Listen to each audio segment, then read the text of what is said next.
things correctly, which I have. You know, it's taken about 8 or 9 months to do the planning stage of it. I've just realised this has gone round into the second part of it, so sorry about that. You just caught the end of me digressing off onto one of my what I'm intending to do over the next, well, it's probably going to be the next year in terms of image making.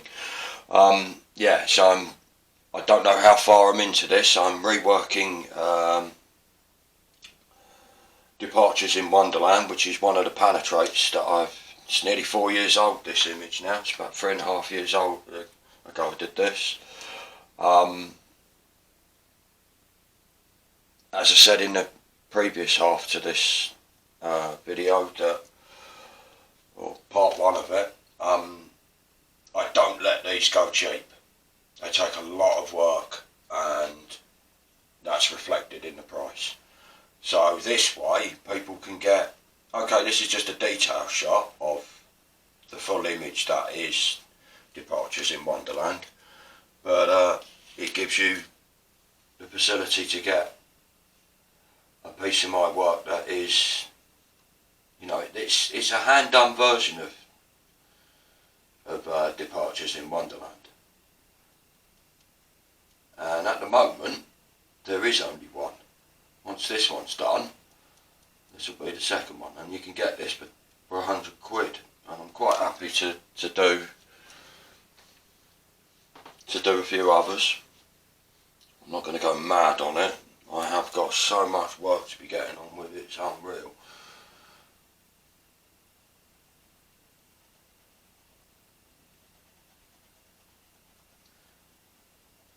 That is not a complaint.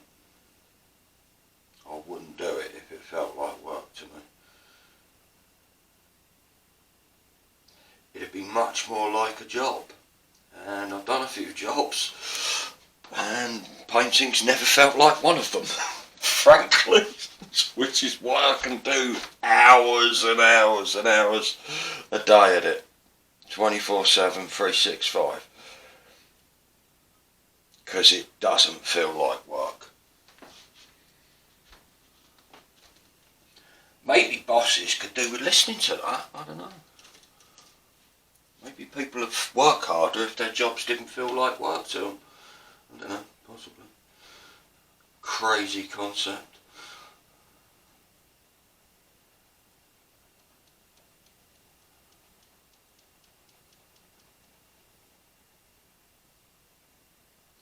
Maybe some tasks you can't make that rewarding in the abstract. Maybe you shouldn't be relying on your boss to make it that rewarding. The job in itself is probably explaining that you should go home and practice something else rather than staring at Netflix for 3 hours a night. Every night. Do you want?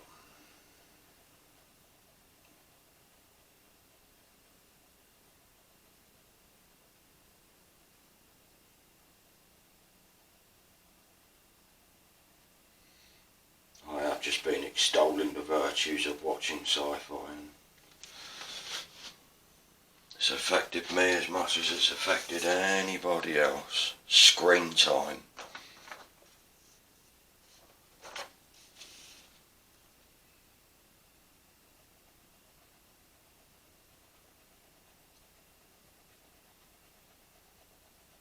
Yeah, so you might notice that I was quite almost like an opacity where the hairline is, because I wanted to make quite a clinical, not a clinical, but a clear stated, almost like horizon line by doing that. But it's occurred to me whilst I'm doing it, hopefully you can see how that's sort of elements of that are now jumping out and receding. When I come back and work at it with the within the portraits in a minute, I can hopefully play that off a little bit more.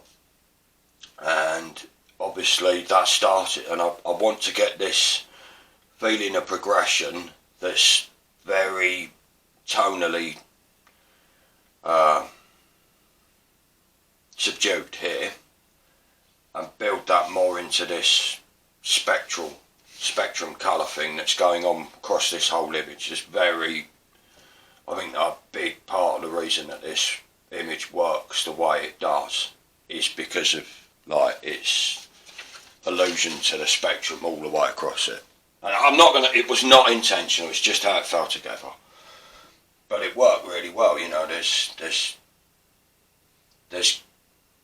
versions of this portrait that are very green, there are versions of this portrait that are very blue, there are versions of this portrait that are very red, there are versions of this portrait that are very monochromatic.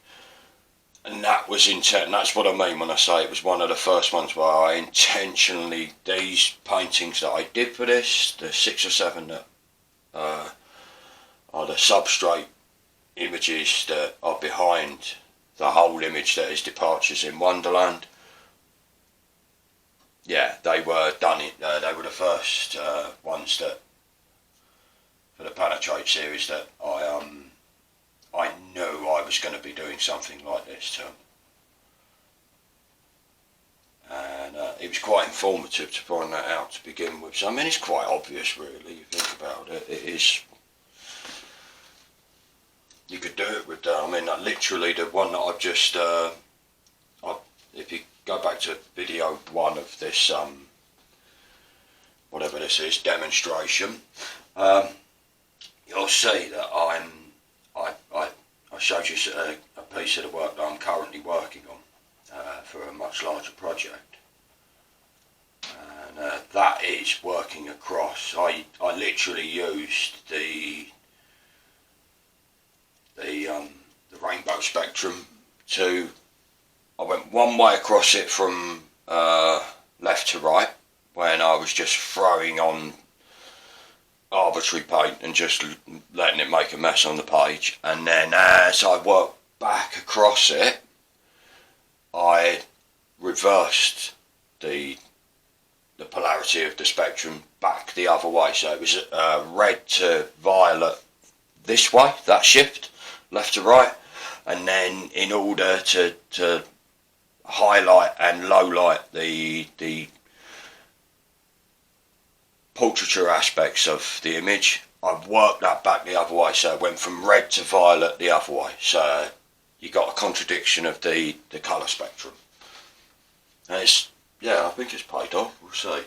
I've got to go back in, like I say, all I've done is if you want to see it you'll have to go back, I'm not getting it back up, sorry.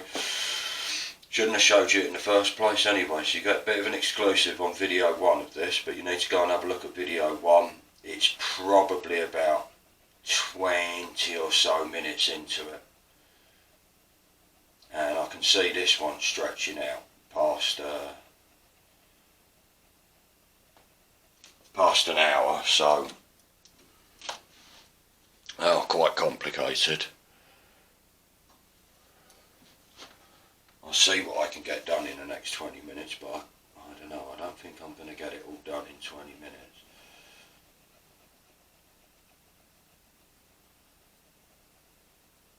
I've done quite a bit of gas bagging on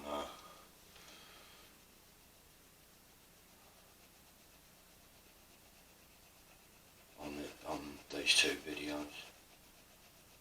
I don't know whether that's something that, do you want to hear me talk or would you rather just watch me?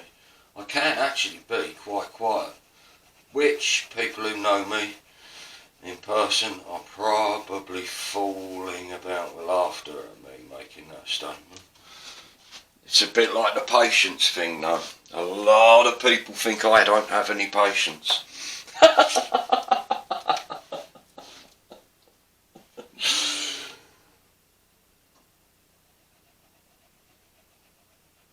Especially in my family.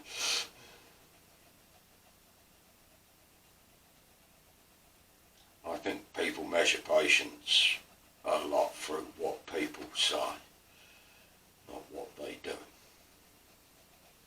That's what I think.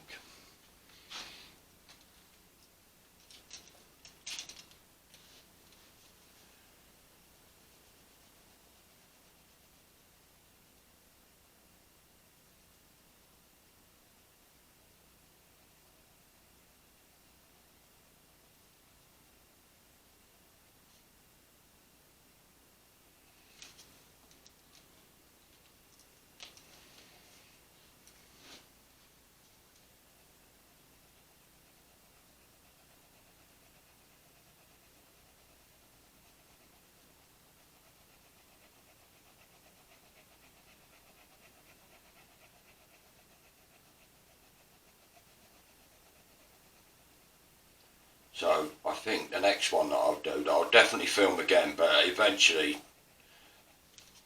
I'm not going to film them every time I do this, because you know, it's just a ridiculous waste of my hard drive on my PC.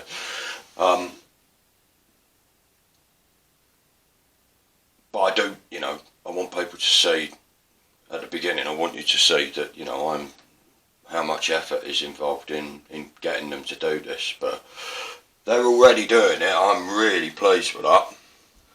This is the problem, is it? Like, it's not a problem. I was saying to a friend yesterday, what I think I'm going to do with these is, these are going to be like a sketchbook for me now. I'm going to do a few of these. I'll probably do it over the course of December. Because I know the one that I sort of gave that I've referenced a couple of times now in video 1 of this, where I was showing people what I'm working on currently at the moment, my bigger project. I'm going to do a print off, or have a print off done of that, and then I'll do the same sort of thing where I'll, because it informs how I'm going to, before I do the pen stage on that image that I'm working on, which is not a million miles from this image, I will then do the I'll do the pen stage off of a print, and I can use it like a sketchbook.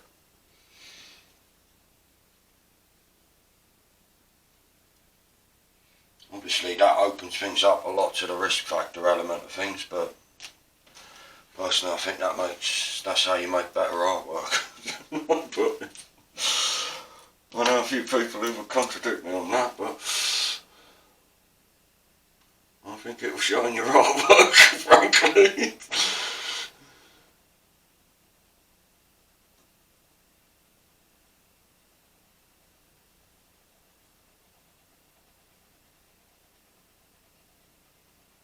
Yeah, I can definitely see this going way past an hour, so it's probably going to be a third video to this.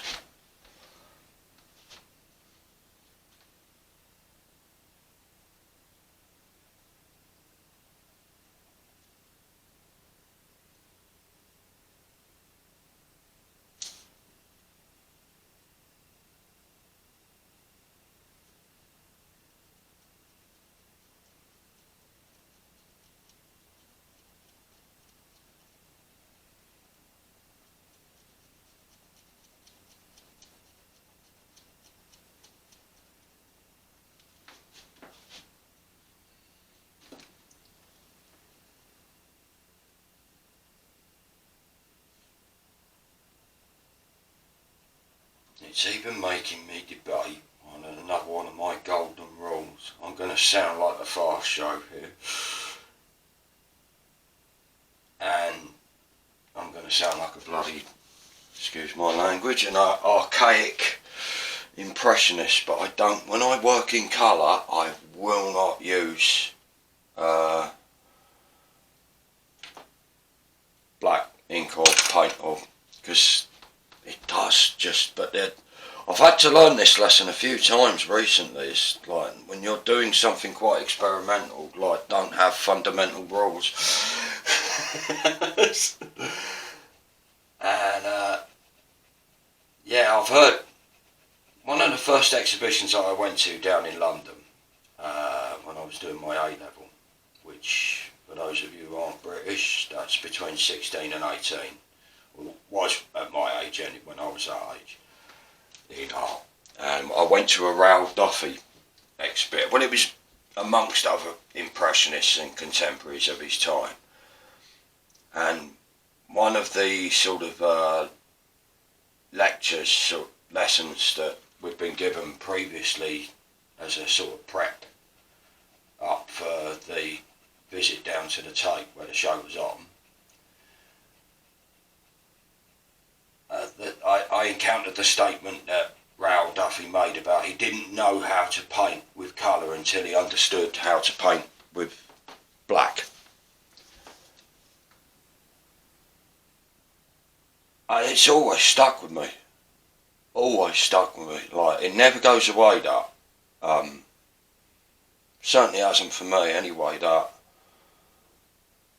I spent a lot of time working. It's not, I haven't got university to work in. I spent probably between 20 and 30 working a lot in monochrome. Especially black plays an enormous role in, like, and it's structure stuff, isn't it? That's what I came to the conclusion, not really conclusion of, but sort of my feelings about that right now are that I was figuring out how to structure an image, and it's just much simpler to do that without the complexity of colour playing in on how you play with geometrics and composition. But as you learn to use colour, and I do not profess to be any master of colour whatsoever, or colour technique, I am not. But as you learn to use it, you realise how much it nuances that perception of structure.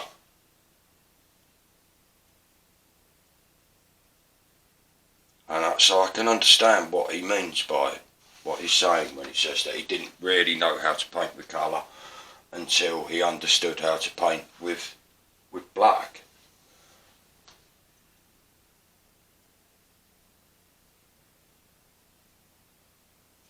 The reason that I'm saying this is that I'm considering, shouldn't I, since I break my rules.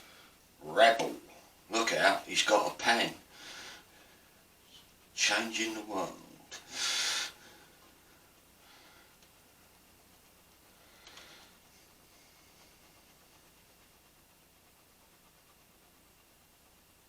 Just do it once though, that's it. You've got to make it part of the continuity. Shouldn't be a problem. I can see what I was doing now. The light, it's a lot lighter coming over towards the light is falling with a bias across the left hand side of her face. And that's what I'm doing. I can see what I'm doing to the image now. I'm sort of amping up that contrast. So I'll use, there's no higher contrast of white than black. So that's what I'll use here. And that's why I'm having this conversation in my head about, and with you, even though you're not in the room, about why I'm, using, rather than have it just bouncing around in the cavernous inners of my brain. Might as well manifest some of it out on the page. So, and in doing so, it's made me realise why I'm bouncing that round in my head is to actually accentuate this phasing of light across from left to right across the image.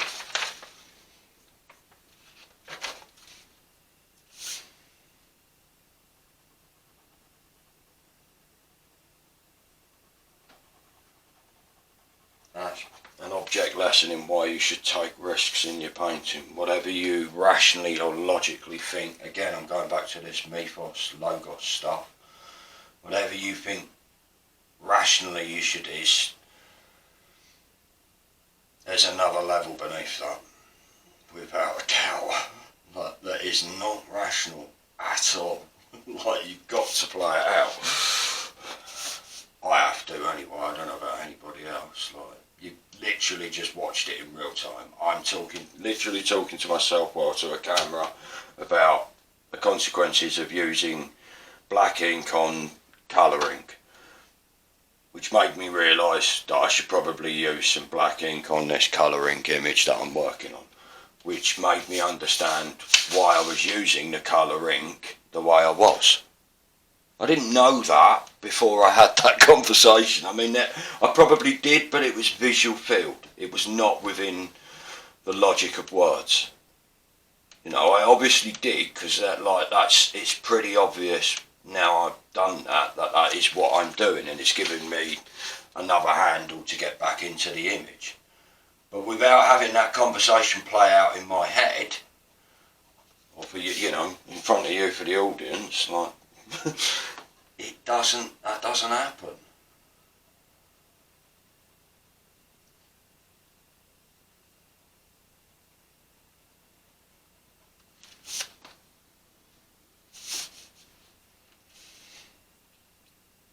Or the alternative is you can do what most people do and just go, "You're mad, Josh," and think that you're the first person to say that to me. Yeah, right. Okay.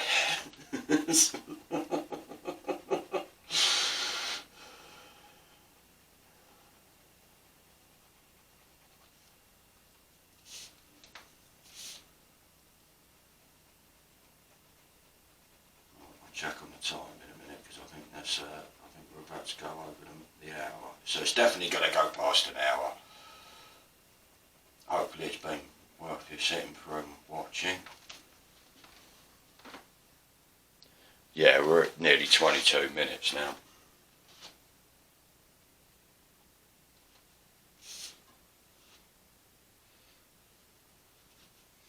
And I haven't even begun working on any of the portraits. Not that I don't think it will take that long, you know, it's a lot of the information that's within those portraits I want to retain. I think at this point, I might change my mind about that, I don't know. There'll be some that I want to really heavily accentuate the recession in them. And there'll be some, you know, like I'll have to consider how that will play on the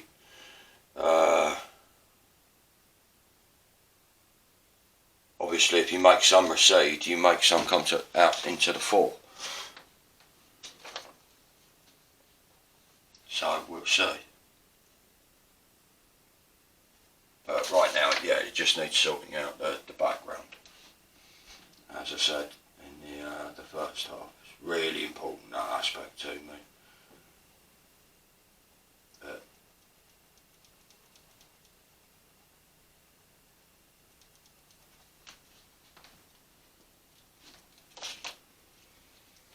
But again, you could argue with the same thing with using the black and the on the colour ink. Break your rules, Josh. There really isn't a lot of foreground background aspect to this. It's me playing with what I think you're possibly seeing as foreground, especially within a detail like this. This foreground is what, the tip of the nose, background is what, the temples, nose temples.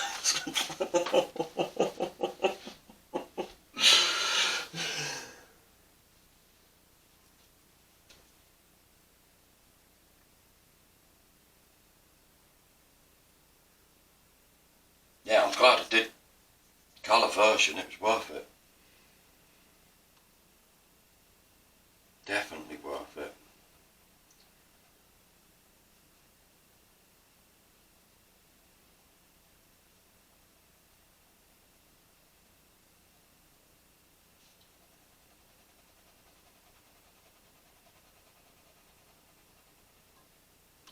I'm kicking myself a bit, why haven't I done this earlier?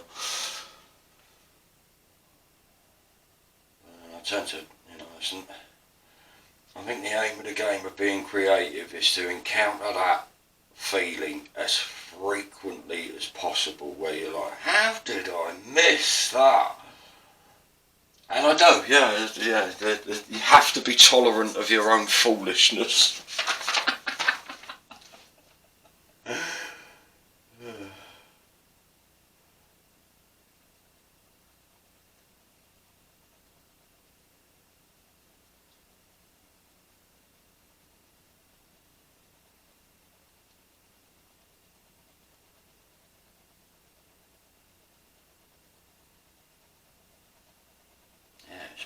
Distraction, this. Much better than I thought it was. Hopefully I can manage to carry that through into the portraits.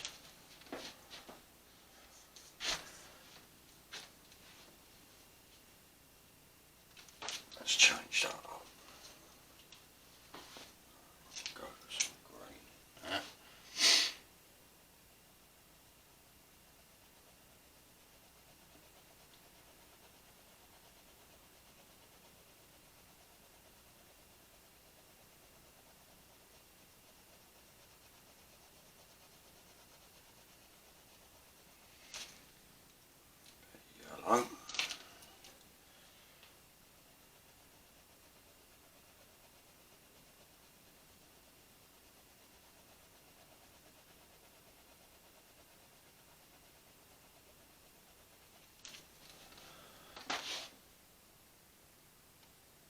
Right, so yeah, I'm getting right down to the back end of this now, and my battery is running flat. So what I'm going to do is wind this down over the next couple of minutes. There you go, that's what it looks like as a... I'll give you a quick zoom in on it.